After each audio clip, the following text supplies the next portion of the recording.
The alarm did not sound like a warning. It sounded like the end of everything I had ever known.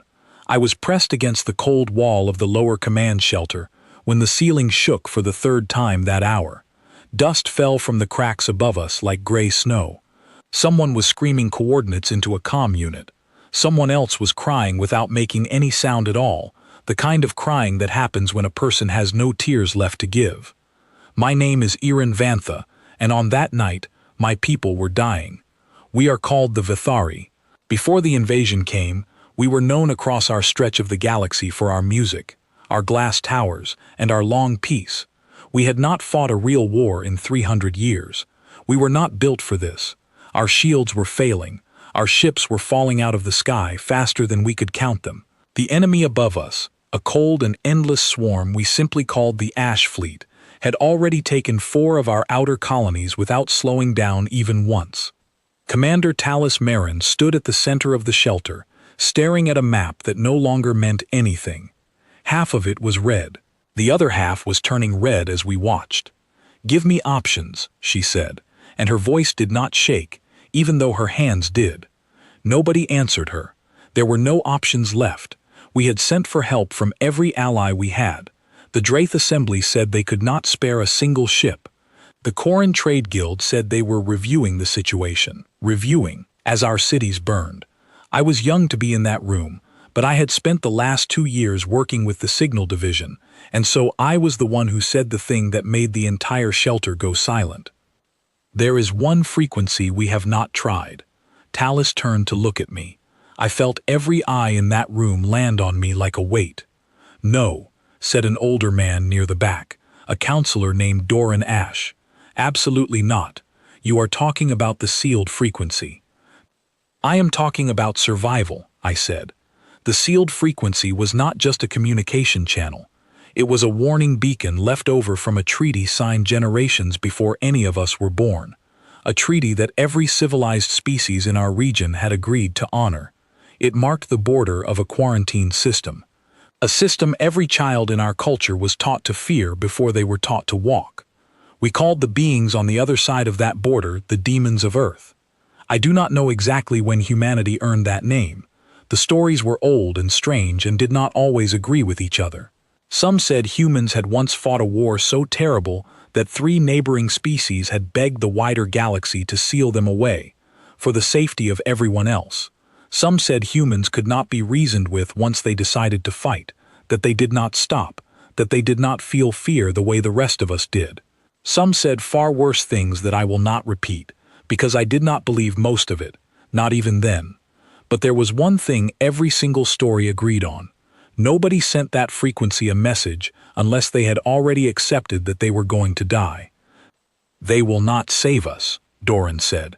"They will finish what the Ash Fleet started. You would call devils into a burning house." "The house is already burning," I said. "I am only asking who might come when we scream." Talus looked at the map again, at the red spreading across it like spilled paint, at the names of colonies that no longer had anyone left alive to defend them. "Send it," she said. Doran opened his mouth to argue, and then closed it again, because there was nothing left to argue for. My hands were shaking as I keyed in the frequency. It felt like touching something forbidden, something that might reach back and pull me through the screen itself.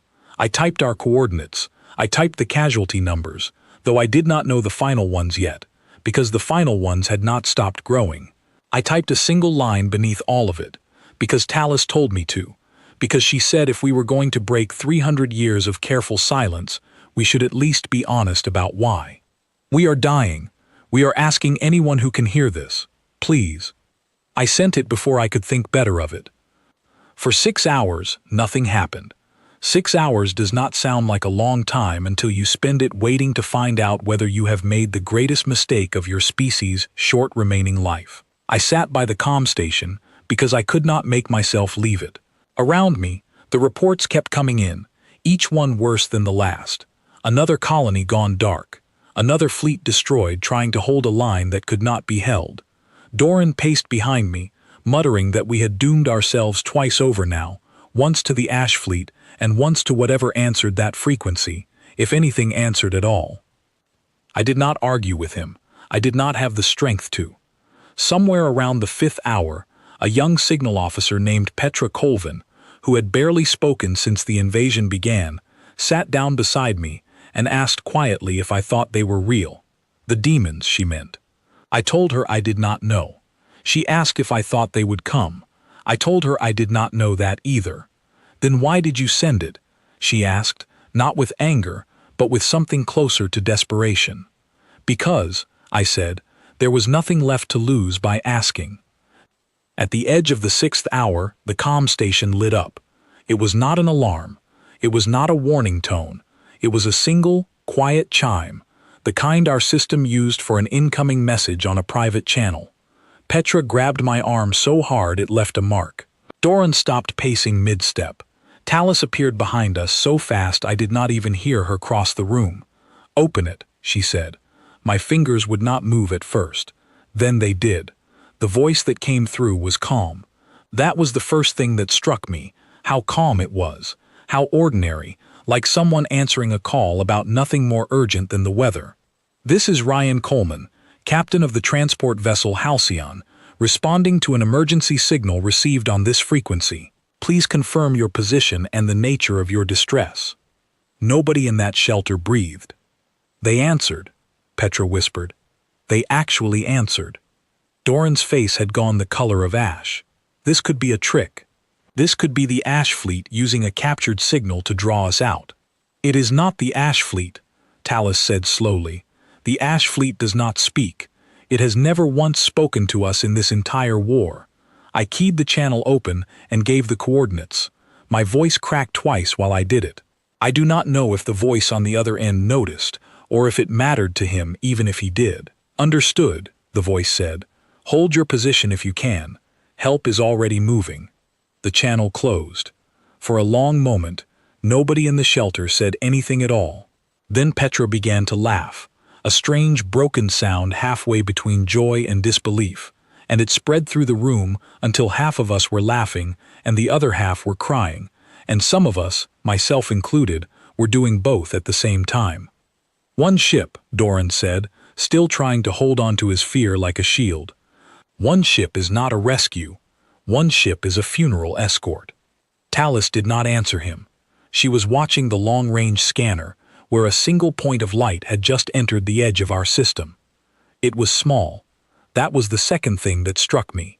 After 300 years of stories about devils who leveled whole worlds, I expected something enormous, something built to terrify on sight. What appeared on our scanners instead looked almost plain, almost gentle, a single vessel moving through the wreckage of our outer defenses without any of the fear that had gripped every other ship in our fleet for the past 6 days. "It is alone," Doran said.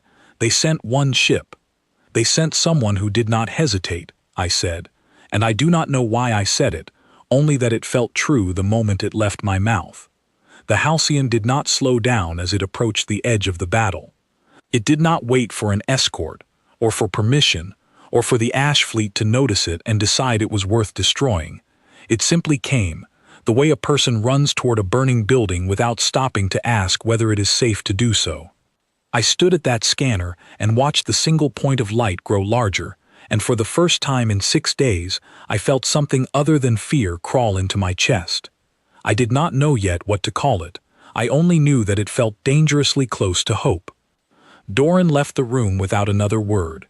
Petra stayed beside me, gripping the edge of the console, her eyes fixed on that small approaching light, as if she could pull it closer just by watching it hard enough.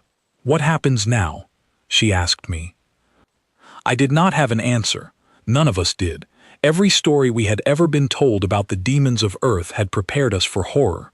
Not one of them had prepared us for the strange, aching relief of hearing a calm human voice say "help" is already moving, and meaning it.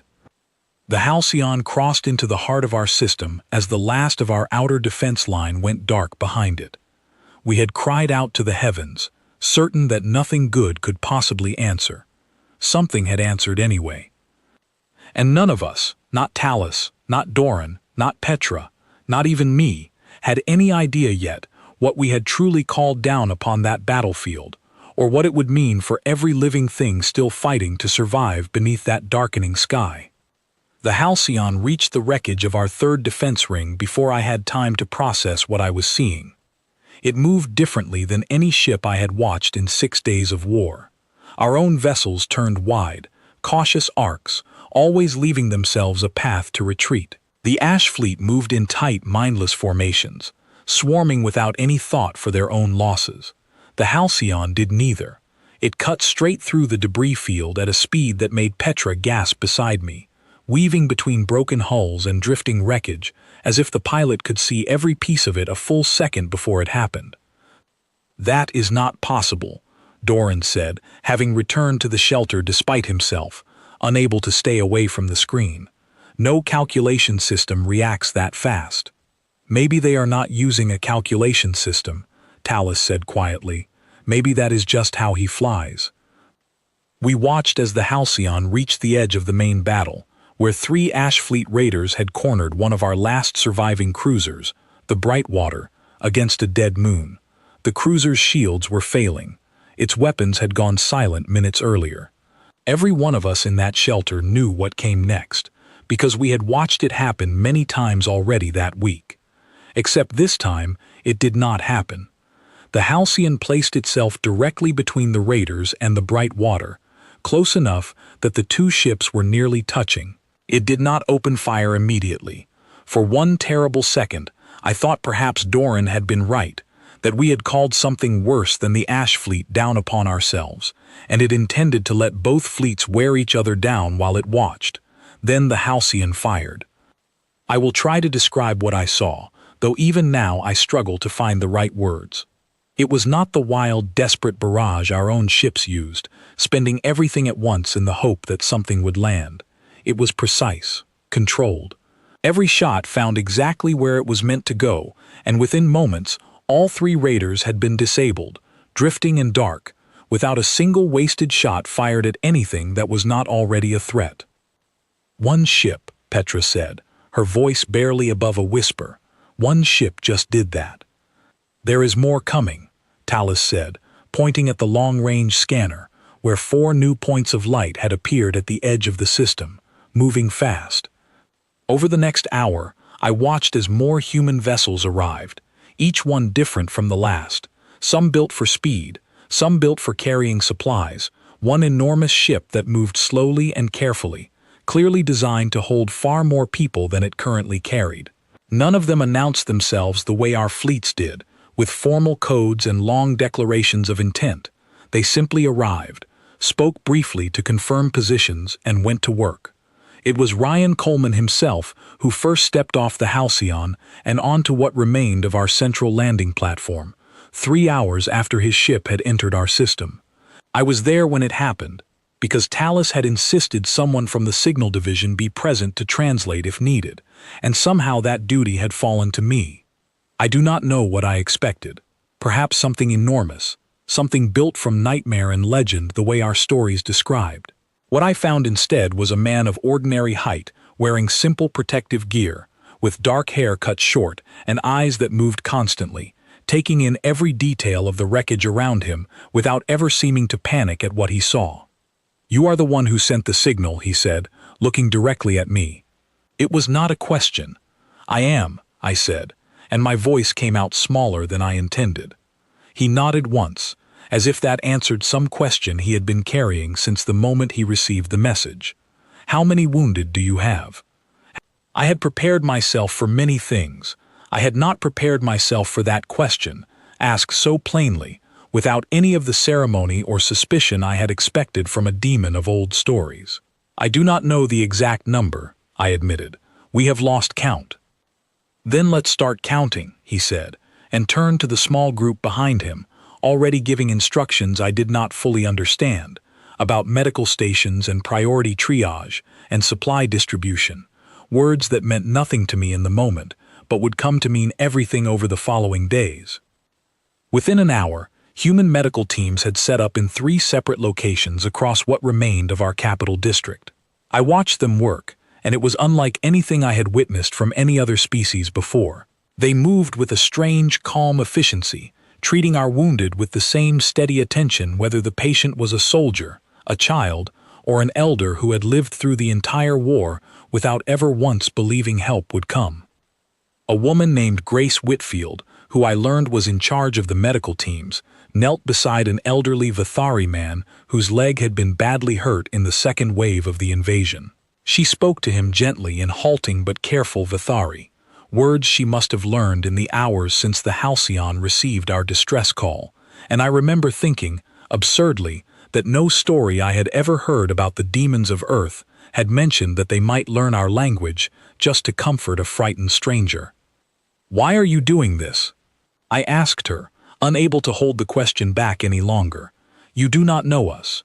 We are nothing to you." She looked up at me, her hand still steady on the old man's leg, and there was something in her expression that I have thought about many times since, something that was not pity and was not simple duty, but something closer to a plain, unshakable certainty. "You called," she said. "That is enough." I did not have an answer for that. I am not certain I have found one, even now. By nightfall, the shape of the battle had begun to shift for the first time in 6 days. The Ash Fleet, which had never once slowed its advance, which had never once pulled back from anything, began pulling away from 3 separate sectors where human vessels had arrived. I watched the scanner with Talus and Petra, all 3 of us too tired and too astonished to speak, as the red on the map that had spread for 6 straight days finally stopped growing. "It is not enough," Doran said, though even his voice had lost some of its old certainty. "The Ash Fleet has never pulled back before. This is not the same as safety." "No," Talus agreed, "but it is the first time in 6 days that we have not lost ground." I left the command shelter that night for the first time since the invasion began, walking out into the ruined streets of our capital, because I needed, more than anything, to see with my own eyes what was happening beyond the reports and the scanners. What I found there stayed with me longer than almost anything else from that entire war. A young human soldier, whose name I later learned was Nathan Pierce, sat on the broken steps of what had once been our central archive, surrounded by a group of Vithari children who had lost their families in the early days of the invasion. He was not treating wounds, or giving orders, or standing guard. He was simply sitting with them, speaking softly in a language they did not understand, while one of the older children slowly, shyly, taught him the words to an old Vithari song our people had sung to frightened children for as long as anyone could remember. He did not sing it well. His pronunciation was clumsy, and twice he laughed at his own mistakes, a warm, easy sound that seemed entirely out of place amid the ruins around us. But the children laughed with him, and for a few brief minutes, in the middle of the worst week our species had ever known, I heard something I had not expected to hear again for a very long time. I heard children laughing. I stood there in the wreckage of my own world and watched a man the old stories called a demon teach himself a song he did not understand, for children who were not his own, in a language he had never spoken before that day, and I felt the last of my certainty about who and what these beings truly were begin to crack apart entirely. Petra found me there an hour later, having come looking for me when I did not return to the shelter. She did not say anything at first. She simply stood beside me, watching the same scene I was watching, until finally she spoke. "Doran says we have made a terrible mistake," she said. "He says we cannot trust something the whole galaxy feared enough to seal away. What do you think?" I asked her. She was quiet for a long moment, watching Nathan Pierce stumble through another line of the song while the children corrected him, delighted at his mistakes. "I think," she said slowly, "that maybe the galaxy did not fear them because they were unkind.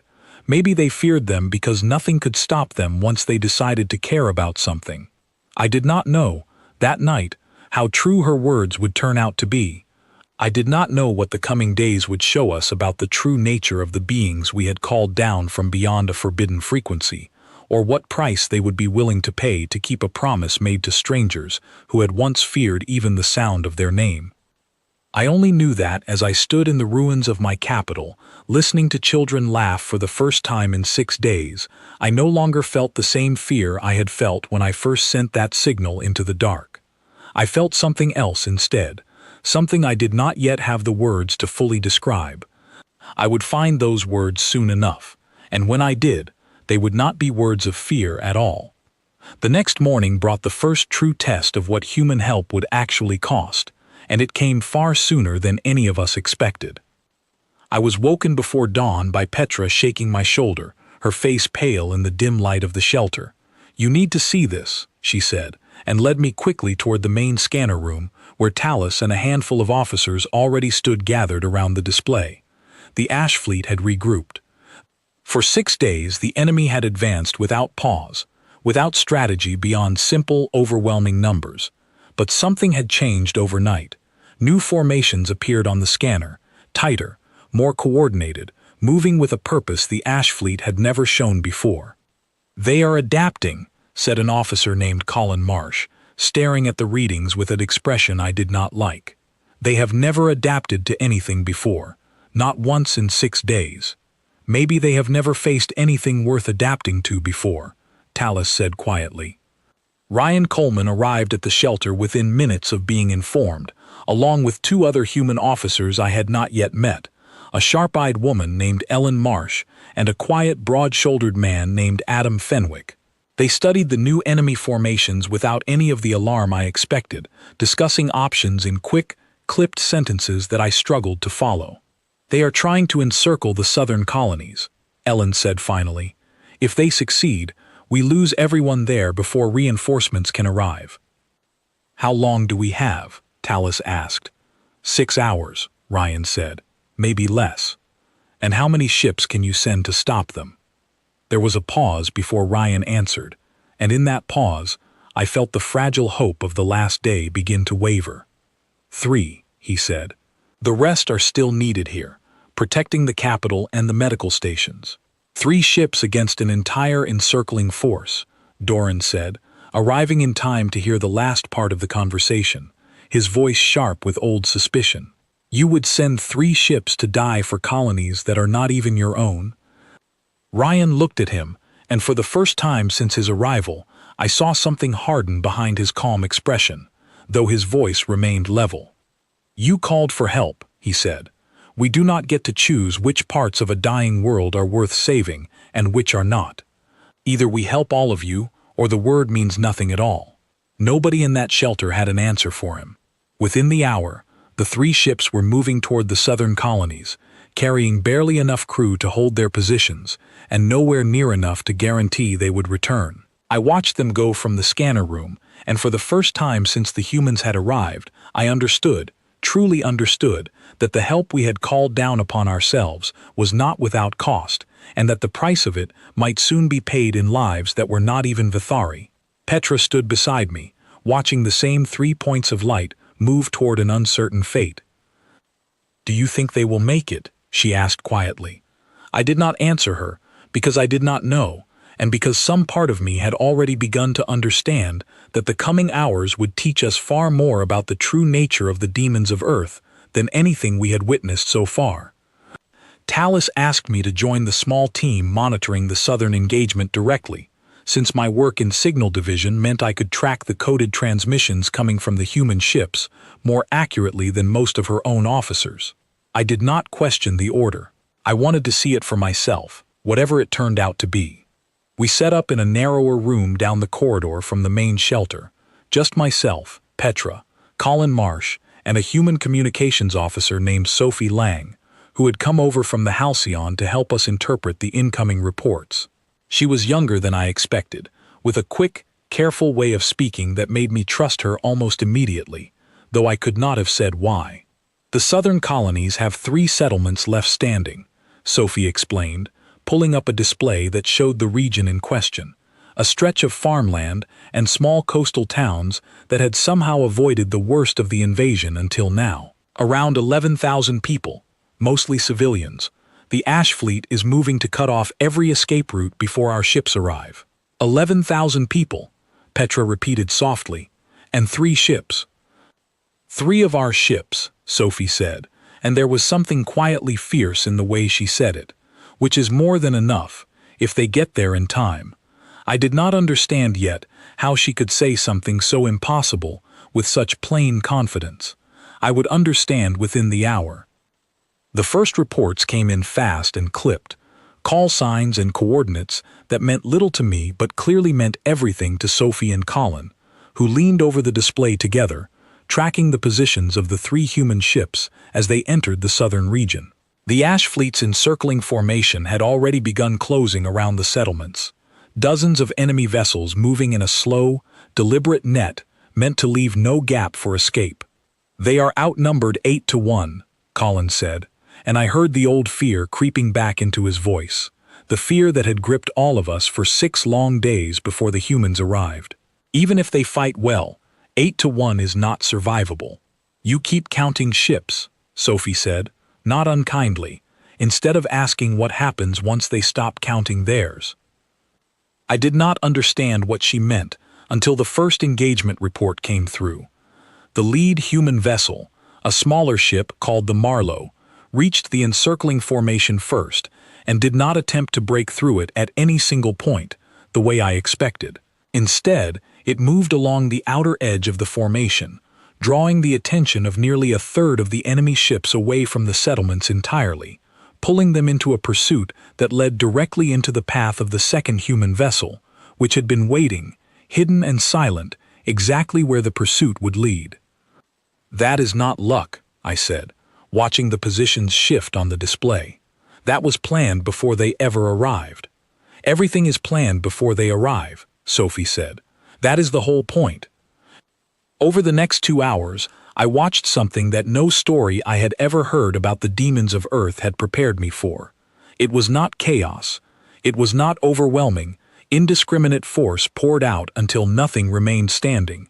It was patient, careful. Every move made by the 3 human ships seemed to answer a question the Ash Fleet had not known it was asking, drawing the vastly larger enemy formation apart, piece by piece, isolating small groups of raiders and disabling them before they could regroup, always keeping the settlements themselves just out of reach of any enemy vessel that came too close. At one point, a group of 6 raiders broke away from the main formation and made a direct run toward the largest of the 3 coastal towns, moving faster than either of our other 2 human ships could intercept. I watched the display with my chest tight, certain I was about to witness the first true loss of the day. The Marlow reached the town first. I do not know how. By every calculation Colin ran, by every distance and speed reading on our display, it should not have been possible for that ship to arrive in time.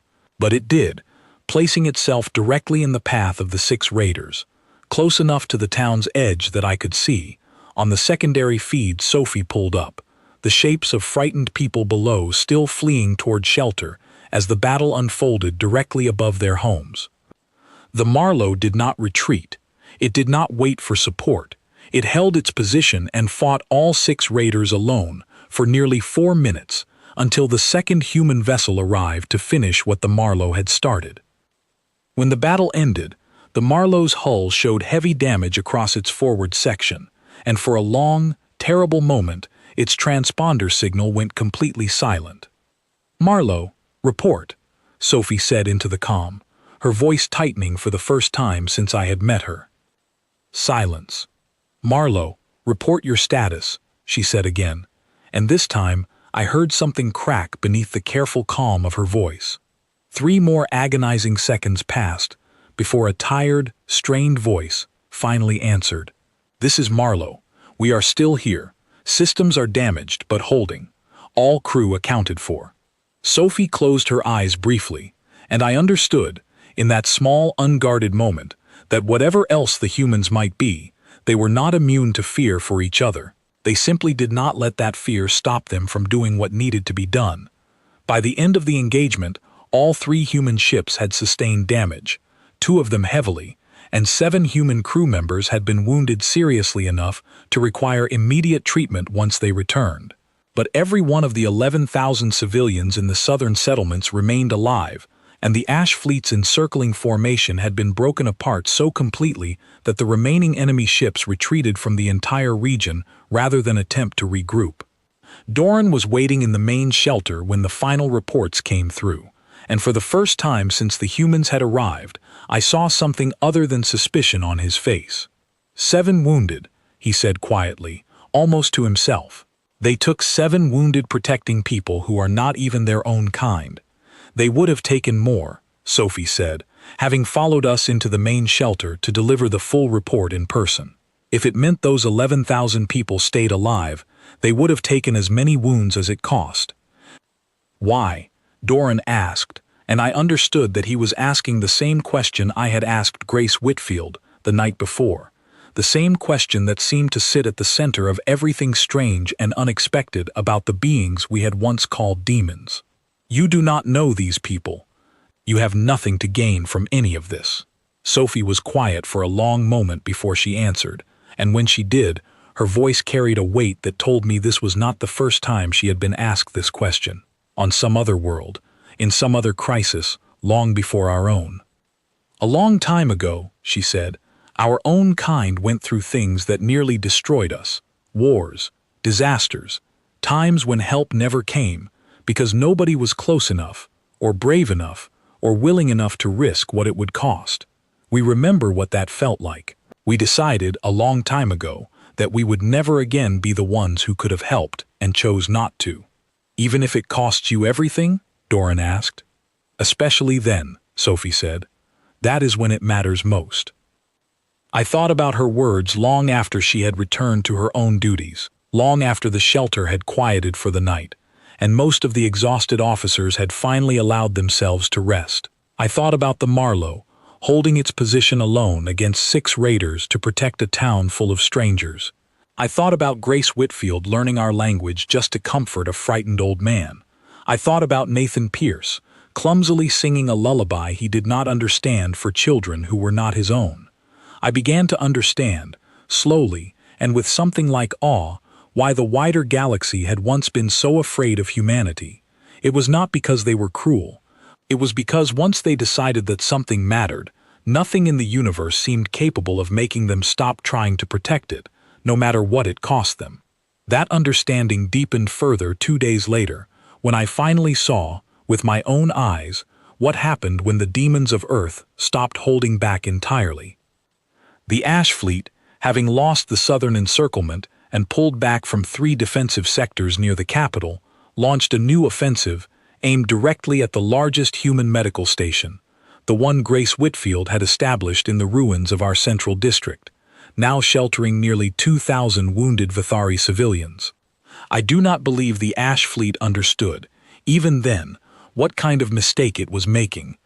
I was in the command shelter when the attack began, watching the scanner as a wave of enemy vessels broke away from the main battle and turned directly toward the medical station, moving faster and with more coordination than anything we had seen from them before. Talus went pale watching the display. Doran said nothing at all. Even Petra, who had grown steadily calmer over the past 2 days, as the humans proved themselves again and again, gripped the edge of the console with white knuckles. That station has almost no defenses, Colin said. It was never meant to withstand a direct assault. Ryan Coleman's voice came through the shelter's main channel only seconds later, and for the first time since his arrival, I heard something in it that was not calm at all. It was quiet and controlled and utterly without hesitation, but beneath it ran something colder and more certain than anything I had heard from him before. Understood, he said, in response to a report I had not heard. All available units, converge on the medical station. Do not let a single enemy vessel reach those wounded. What followed was unlike anything else I witnessed during that entire war. Every human ship still capable of flight turned toward the medical station at once, abandoning positions across half the battlefield without a single moment of debate. The Ash Fleet, sensing an opportunity, pressed harder, throwing everything it had at the gap the humans had left behind in their other positions. It did not matter. Within minutes, the human ships had formed a tight, unbroken wall between the enemy wave and the medical station, and what had begun as a calculated, careful defense across the entire system became something far more focused and far more absolute. I watched enemy vessel after enemy vessel fall from the sky around that one small station, not because the humans were fighting recklessly, but because they had decided, completely and without any room for negotiation, that nothing would reach those 2,000 wounded people sheltering inside. Grace Whitfield's voice came through the comm partway through the engagement, steady, despite the chaos surrounding her station. "We are secure," she said. "Continue treating patients. Do not evacuate unless ordered." Not one enemy vessel reached the medical station that day. Not one wounded Vithari inside it was lost. When the attack finally broke and the remaining Ash Fleet ships retreated in full for the first time since the invasion began, I stood in the command shelter and felt something shift inside me, some final piece of the old fear I had carried my entire life, finally settling into something else entirely. I understood at last why the galaxy had sealed humanity away for so long, not because they were monsters, not because they could not be trusted, but because once you asked them for help, and they said yes, there was nothing left in this universe that could make them stop.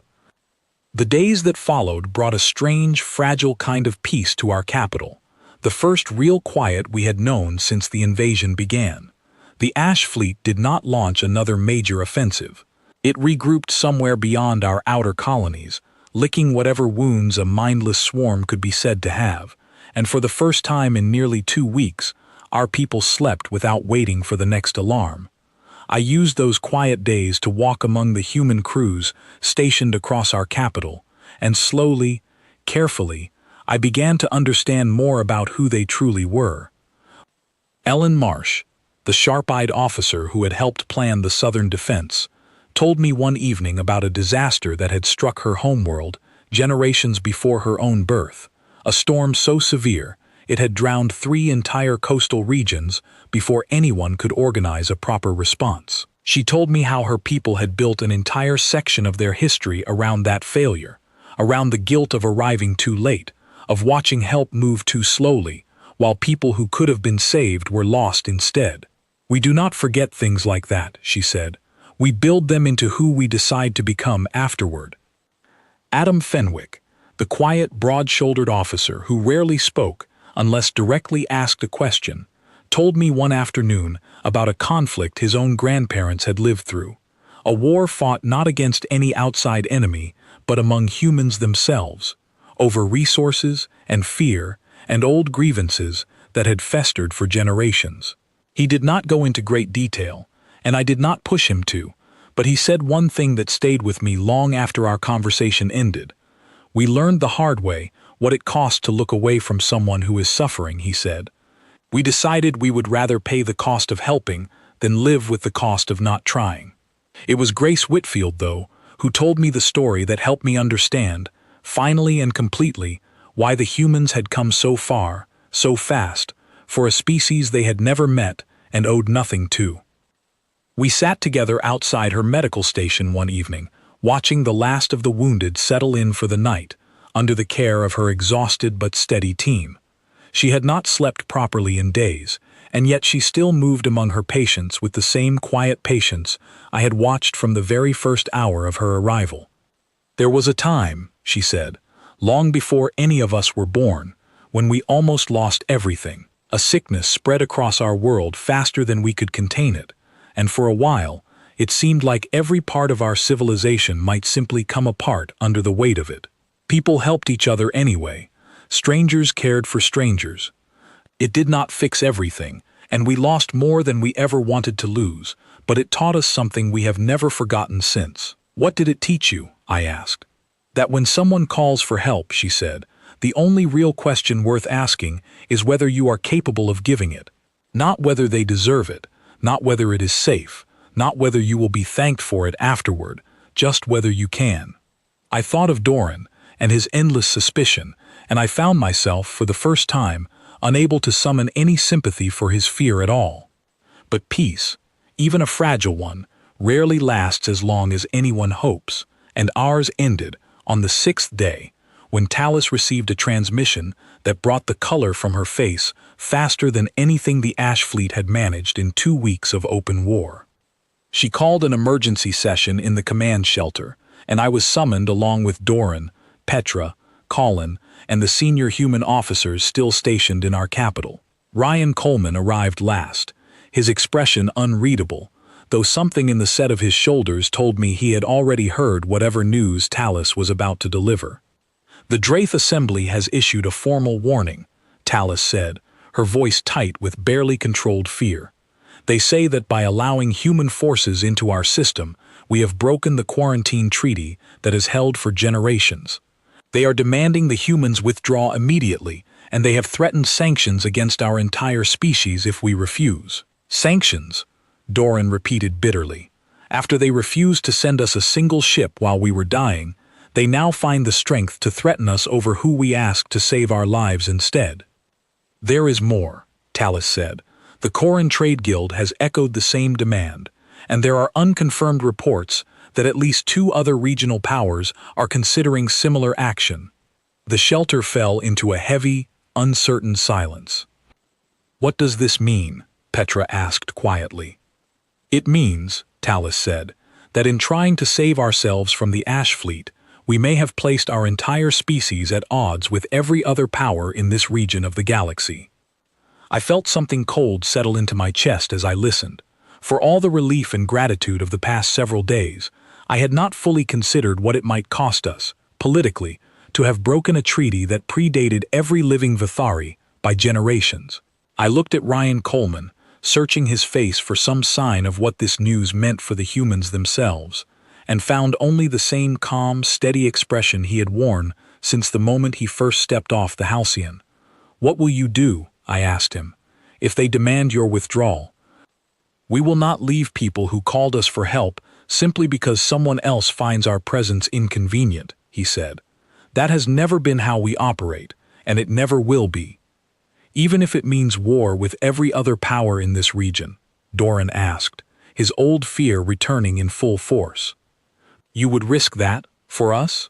Ryan looked at him for a long moment before answering, and when he spoke, his voice carried none of the anger I half expected, only a quiet, unshakable certainty that reminded me powerfully of what Grace Whitfield had told me only days before. "You did not call us because it was convenient," he said. "You called us because you were dying, and every other option had already failed you. If we leave now because someone finds that inconvenient, then the treaty they are so eager to defend was never really about safety at all. It was only ever about deciding who gets to be saved and who does not." Nobody in that shelter had an answer for him. Over the following days, the pressure from the surrounding powers only grew. Formal messages arrived from 3 separate governments, each one more forceful than the last, demanding immediate human withdrawal and threatening consequences that ranged from trade restrictions to outright military action if their demands were not met. Doran argued, more than once, that we should ask the humans to leave voluntarily, to spare ourselves the wider conflict their presence seemed determined to invite. I understood his fear. I even understood his reasoning. But every time I walked through our capital and saw Grace Whitfield's medical team still tending to thousands of wounded Vithari, still working through exhaustion because they refused to leave a single patient untreated, I could not bring myself to agree with him. It was Talus, in the end, who made the decision that would define everything that followed. She called a final session in the command shelter, with every senior officer and counselor present, including Doran, who had grown quieter but no less determined over the preceding days. "We have a choice to make," she said, "and I will not pretend it is an easy one. We can ask the humans to withdraw and hope that satisfies the demands being made against us. Or we can stand by the call we made and by the beings who answered it, and accept whatever consequences follow from that decision." "And if we stand by them," Doran said, "and the surrounding powers make good on their threats, what happens then?" Talus looked around the room slowly before answering, and I saw, in that moment, the same quiet certainty I had come to recognize in every human I had met since the Halcyon first arrived. "Then we will have learned," she said, Exactly what kind of galaxy we have been living in all along. One that abandoned us in our darkest hour, and only found its courage once someone else agreed to bear the cost of saving us instead. The vote that followed was not unanimous, but it was decisive. We would not ask the humans to leave. Whatever came next, we would face it standing beside the ones who had answered our call when nobody else would. I do not know if any of us in that room fully understood, in that moment, exactly what price that decision would demand of us in the days that followed. I only knew that when Ryan Coleman received word of Talus's decision, something in his expression shifted for just a moment, something that looked almost like relief, though I suspect it was something deeper than that entirely. "Thank you," he said simply. "Do not thank us yet," Talus replied. "I suspect the hardest part of this is still ahead of us." She was right. Within 2 days, the Ash Fleet launched its largest offensive of the entire war, and this time, it was not alone. I was asleep for the first time in nearly 2 days when Petra woke me, her face lit by the pale glow of an emergency display she carried in one shaking hand. I did not need her to explain. The look on her face told me everything before she said a single word. "They are here," she said, "all of them." I followed her to the command shelter at a run, my heart pounding harder than it had since the very first night of the invasion. The main display showed a scale of enemy activity that made the original Ash Fleet assault look almost gentle by comparison. Alongside the familiar mass of Ash Fleet vessels, new formations had appeared, ships bearing the markings of 3 separate regional powers, moving together in a coordination that could not have happened by accident. "The Draith Assembly," Colin said, his voice hollow with disbelief. "The Corin Trade Guild, and a third fleet we have not identified yet." "They are working with the Ash Fleet," Talus said slowly, as if she could barely believe her own words even as she spoke them. "They would rather destroy us alongside a swarm that has never once shown mercy than allow the quarantine to remain broken." Ryan Coleman arrived within minutes, along with Ellen Marsh and Adam Fenwick, all 3 of them moving with the same calm urgency I had come to associate with every crisis since their arrival. But this time, something in Ryan's expression had changed. The careful, measured patience I had watched him maintain through every previous battle had hardened into something colder, something that reminded me, for the first time since I had met him, of exactly why the wider galaxy had once been so afraid of his kind. "They are using the Ash Fleet as cover," he said, studying the enemy formations, hoping the chaos of a larger battle will make it impossible to tell who struck the fatal blow, so that no single power has to answer for what happens here. "Can you stop them?" Talus asked. "All of them? Together?" Ryan was quiet for a long moment before he answered, and when he did, his voice carried none of its usual restraint. "We are not going to try to stop them," he said. "We are going to make certain they regret ever deciding to try this at all." What followed was unlike anything I had witnessed in 2 weeks of war, unlike anything I believed any single species capable of accomplishing, no matter how many old stories I had once dismissed as exaggeration. Every human vessel in our system converged on the capital within the hour, joined by 3 additional ships that arrived from somewhere beyond our system's edge, vessels I did not recognize, and that Sophie Lang, working furiously beside me at the communication station, identified only as reinforcements that had been quietly moving toward our system since the very first day the Halcyon answered our call. "They were already coming," I said, understanding suddenly, "before any of this happened, before the other powers even issued their threats." "Of course they were," Sophie said. "You do not send one ship into a war and assume that is the end of it. You send one ship because it is the fastest thing you have, and you send everything else the moment you learn how bad the situation truly is." The enemy fleets, combined, outnumbered every human and Vithari vessel remaining in our system by a margin so vast that Colin stopped reading the numbers aloud partway through, his voice failing him entirely. And yet, as the battle began, I watched something unfold that no amount of numbers could have predicted. The human fleet did not fight defensively, the way it had during every previous engagement. It did not hold careful lines, or wait for the enemy to overextend itself. Instead, it moved forward, directly into the heart of the combined enemy formation, breaking apart the careful coordination between the Ash Fleet and the three regional powers within the first minutes of contact, isolating each force and turning them against each other in the confusion.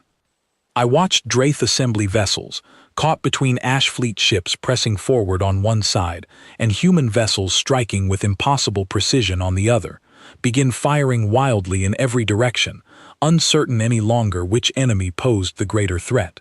I watched Corran Trade Guild ships attempt to retreat entirely, only to find their path blocked by the very Ash Fleet vessels they had allied themselves with only hours before. "They are not fighting a war," Petra said, watching the display with wide eyes. "They are unmaking one." Grace Whitfield's voice came through the main channel partway through the battle, calm despite the chaos raging above her medical station. "We have incoming wounded from 3 separate human vessels," she reported. "All crews reporting they intend to hold position." "Tell them to hold," Ryan said, without a moment of hesitation, "whatever it costs." I understood, listening to that exchange, that the humans were not simply winning this battle through overwhelming force. They were paying for every inch of it, absorbing damage and loss that would have broken any other fleet I had ever heard of, and refusing, at every single point, to retreat even one step from the position they had chosen to defend. The battle raged for nearly 6 hours, longer than any single engagement since the invasion began. I do not have adequate words to describe everything I witnessed during that time. The strange, terrible beauty of watching a vastly outnumbered fleet refuse, again and again, to accept the odds stacked against it. I watched human ships continue fighting long after any reasonable calculation would have suggested retreat, watched wounded crews return to their posts rather than accept evacuation, watched Ryan Coleman himself take the Halcyon directly into the heart of the Ash Fleet's remaining formation, when a Corran Trade Guild vessel threatened to break through toward the medical station. By the time the battle finally ended, the combined enemy force had been shattered so completely that what remained of it scattered in every direction, the Draith Assembly and Corran Trade Guild vessels fleeing the system entirely rather than risk further engagement, and the Ash Fleet itself, having lost more ships in those 6 hours than in the entire 2 weeks of war before it, pulling back beyond our system's edge for what would prove to be the final time. We had won. I understood that fact slowly, disbelievingly, as the reports of enemy retreat continued arriving long after I had stopped expecting them. But the cost of that victory settled over the command shelter like a heavy, unwelcome silence the moment the last enemy vessel disappeared from our scanners. 41 human crew members had lost their lives defending a world that was not their own, protecting people who had feared their very name only weeks before. I learned their names slowly, over the following days, as Grace Whitfield and Sophie Lang and the surviving officers quietly honored each one in a ceremony held not far from the medical station where so many of our own people had been saved. I stood at the edge of that ceremony, watching human faces I had come to know over the preceding weeks, faces marked by grief they did not try to hide, and I understood, finally and completely, everything Grace Whitfield and Ellen Marsh and Adam Fenwick had tried to explain to me in the quiet days before the final battle. The demons of Earth were not feared because they could not grieve, or because loss meant nothing to them. They were feared because loss had never once been enough to make them stop trying, no matter how many times it cost them everything they had. Talus addressed our people 3 days after the battle ended, standing before what remained of our capital, surrounded by both Vithari survivors and the human crews who had chosen to remain until every last wounded person had recovered enough to no longer need their care. "For 300 years," she said, "we were taught to fear a name we barely understood, sealed away by a treaty, built more on old suspicion than real knowledge. We broke that treaty in our darkest hour, not out of courage, but out of desperation, believing we had nothing left to lose." She paused, looking out over the gathered crowd, human and Vithari standing together, in a silence that felt entirely different from the fearful silence that had gripped our people only weeks before. What we found, instead of the destruction we feared, she continued, was a species willing to cross the length of the galaxy for strangers who had once called them monsters, willing to bleed and grieve and keep fighting long after any reasonable calculation said to stop. I do not know what the wider galaxy will make of what happened here. I do not know whether other powers will punish us further for the choice we made. But I know that when we cried out to the heavens, certain that nothing good could possibly answer, something did answer anyway, and it asked for nothing in return except the chance to help. I stood in the crowd that day, listening to her words, and thought of the 6 hours I had waited, terrified, after first sending that forbidden signal into the dark. I thought of Ryan Coleman's calm voice confirming our coordinates. I thought of Grace Whitfield learning our language to comfort a dying stranger, and Nathan Pierce singing a lullaby he did not understand, and the Marlowe holding its position alone against 6 raiders to protect a town full of people it had never met. I thought of everything the wider galaxy had feared for 300 years, and understood, at last, exactly what that fear had always truly meant. It was never a warning to stay away from something dangerous. It was a warning to anyone who might one day consider abandoning someone in need, that somewhere out among the stars there existed a species who would never make that same mistake themselves, no matter what it cost them to keep that promise. Sophie Lang found me standing at the edge of the gathering once Tallis had finished speaking, the crowd slowly beginning to disperse around us into a capital that was, for the first time in weeks, no longer under threat. "What will you do now?" I asked her, "now that the fighting has ended, at least for a while." "We will stay as long as you need us," she said, "and when you no longer need us here, we will go wherever the next call for help happens to come from." "Even if it means facing the same fear and suspicion you faced here?" I asked. She smiled, a small, tired smile that held none of the weariness I expected after everything her people had just endured. "Especially then," she said, "that has always been the whole point." I think of that conversation often, even now, long after the wreckage of our capital had been rebuilt, long after the treaty that once sealed humanity away had quietly, permanently ceased to matter to anyone who had lived through what we lived through together. I think of the 6 hours I spent waiting for an answer that might never come, certain I had doomed my people twice over by reaching out into the dark. We cried out to the heavens that night, believing that nothing good could possibly hear us. The demons of Earth heard us anyway, and they came, and in coming, they taught an entire region of the galaxy the true difference between a monster and someone who simply refuses, no matter the cost, to let another person's cry for help go unanswered. I do not know what other worlds, in other corners of the galaxy, might one day learn to fear a name that once frightened us more than any invading fleet ever could. I only know that if they ever find themselves as desperate and as alone as we once were, I hope, more than anything, that they find the same courage we found in our darkest hour. I hope they cry out too, and I hope, just as fiercely, that someone out there is still listening,